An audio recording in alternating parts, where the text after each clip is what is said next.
জন্য খবরদার, বিশ্বনবী ধমক দিলেন, ও সাহাবী কেন বিয়ে করবে না? আমি তো বিয়ে করেছি, সব নবীরা বিয়ে করেছে, বিয়ে করার কারণে কারো কোনো সমস্যা নাই, এটা জেনেটিক ব্যাপার। আপনি প্রাপ্তবয়স্ক হলে নারীর দিকে আপনার আকর্ষণ যাবে, নারী আপনার দিকে আকর্ষিত হবে। এই বিয়েটাকে সুন্নাত করে দিয়েছে কে? এজন্য বিশ্বনবী বললেন খবরদার, সারা রাতের কোনো নামাজ নাই, ঘুমাবা, নামাজও পড়বা। সারা বছর কোনো রোজা নাই, রোজাও রাখবা, মাঝে মাঝে খাবা, শরীরটারও একটা হক আছে না নাই?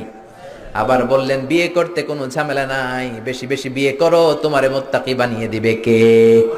এজন্য আল্লাহ বললেন লা তুকদ্দিমু বাইনা ইয়াদাইল্লাহি ওয়া রাসূলিহি ওয়াত্তাকুল্লাহ ইন্নাল্লাহা সামিউন আলীম। পড়েন আল্লাহু আকবার। এজন্য আল্লাহ আল্লাহর রাসূলের কথাই ফাইনাল। আগে আল্লাহর কথা, আগে কার কথা? আল্লাহর কথারে বলে কিতাবুল্লাহ। কি বলে? সমাধান চাও যদি জীবনে, মরণে ফিরে যাও, খুঁজে নাও চোখ রাখো কোরআনে। চোখ কই রাখবেন?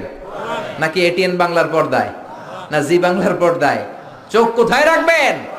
সমাধান চাও যদি জীবনে, মরণে ফিরে যাও, খুঁজে নাও চোখ রাখো কোরআনে।